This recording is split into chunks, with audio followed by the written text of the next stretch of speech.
another, this was your life. I must now ask you all to remain very still and very, very quiet as we slowly pan our spotlights around this evening and search for our special guest. Now, he's someone our audience tonight, ladies and gentlemen, and not only is he one of the biggest names in show business, but his name also appears in the list of ingredients of every jar of Mama Patchoulie's homemade spaghetti sauce. Plus, ladies and gentlemen, and as we slowly, what? Yes, I believe that's it out there. Gustav Baccala, this was your life. Well, Gustav, how does it feel to be our special guest on This Was Your Life? I must say, I'm very surprised. I never thought that I would probably come back and make my grand entrance again. Were you expecting this great honor this evening? No, Ralph, every time I say, no, I was not. It was such a great honor. What was that initial reaction when our two little beauties came down and grabbed you by the arm? It was to turn for the door and run for the car. Well, we're very glad you didn't, Gustav, and we have acquired this evening some of the personal slides of your early life. If you will, look at the screen, please. Now, this Gustav is you at the tender age of 2, where you showed such talent that many believed you to be a child prodigy. Listen to this voice, Gustav. Do you remember it? Yes, I remember my Gustavo was very talented. He was the only baby in history to fly to the tune of a real thirsty drama that could work in 30 sides of unison.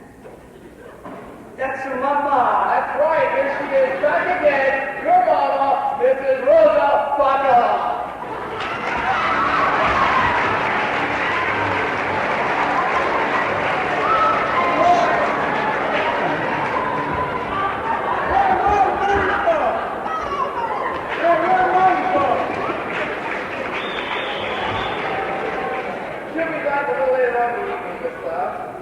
Can we have the next slide, please?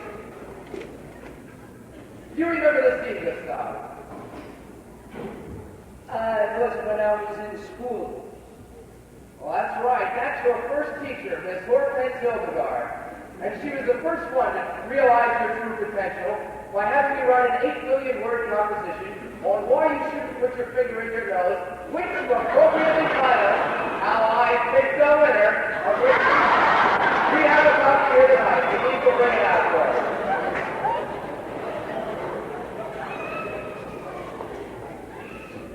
Here's that copy of your essay. Now, at the tender age of 16, Gustav, you first broke into the theater, where you were suddenly discovered, and you got your first booking in a local establishment. After this prolonged engagement, Gustav, you were released from this commitment. Immediately you were picked up by a local freelance organization. The group toured the countryside and immediately became box office hits. For years, Gustav, you were a member of this group, but you wanted to make it on your own. Now, although the other members were reluctant at first to have you leave, after explaining your viewpoint, they offered little resistance. And with the funds you immediately procured from this transaction, you purchased a boyhood dream. You immediately bought a local theater, which was dedicated to the exposure of young and developing talent.